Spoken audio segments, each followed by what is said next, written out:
नमस्कार, मैं हूं पद्मजा जोशी। आप देख रहे हैं आज की अड़ी। 17 साल बाद आखिरकार 26/11 मुंबई हमले का गुनाहगार तहव्वुर हुसैन राणा अब भारत में पहुंच चुका है। उसका प्रत्यर्पण अब हो गया है, वो भारत की जमीन पर पहुंच चुका है। तहव्वुर हुसैन राणा को अमेरिका से एक विशेष विमान से आज दिल्ली लाया गया। एनआईए सूत्रों के मुताबिक उसको 6 बजे के बाद कभी भी एनआईए के दफ्तर ले जाया जाएगा। वहां उसके लिए खास कमरा तैयार किया गया है। इसके बाद ही आगे की पूरी प्रक्रिया शुरू की जाएगी। बताया ये जा रहा है कि उसे कोर्ट में वर्चुअली पेश किया जा सकता है, क्योंकि एक वो बहुत हाई सिक्योरिटी, बहुत ही एक जो जिस तरीके का टारगेट वो बना हुआ है इस वक्त, उसकी सिक्योरिटी बहुत टाइट कर रखी है। थोड़ी देर पहले ही एनआईए हेडक्वार्टर्स में बड़े अधिकारियों की एक बैठक भी की गई है। खैर, अभी आगे की प्रक्रिया शुरू होती है, लेकिन उससे पहले ही इस पर सियासत भी तेज हो गई है। बीजेपी इसे मोदी सरकार की एक बड़ी कूटनीतिक जीत बता रही है, तो कांग्रेस कह रही है कि राणा को भारत लाने का पहला प्रयास, पहली कोशिश, इसकी पहली पहल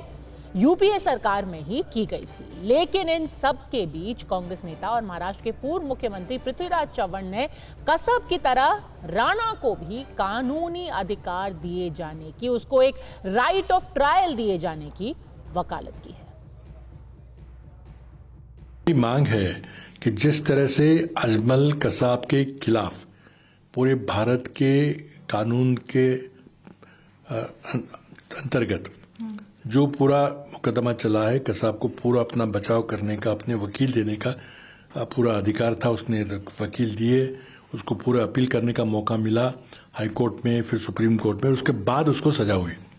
तो इसी तरह से राणा का जब ट्रायल होगा, उसका जब मुकदमा चलेगा, तो इसी तरह से उसको पूरा कानूनी तरीके से अधिकार देकर उसको जो भी सजा हो उसको स्वीकार करना पड़ेगा।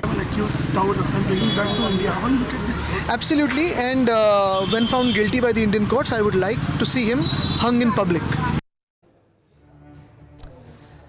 तो इस सब राजनीति के बीच अड़ी के सवाल बिल्कुल सीधे हैं। तहव्वुर राणा का प्रत्यर्पण भारत की कूटनीति की बड़ी जीत है। क्या मोदी सरकार की बड़ी जीत से माना जाएगा? राणा के प्रत्यर्पण में देरी क्यों हुई? क्या ये पहले की सरकार की कमजोरी है? और तहव्वुर हुसैन राणा भारत तो आया है, साथ ही साथ अपने साथ सियासत भी लाया है। क्या इस मुद्दे पर सियासत जायज है?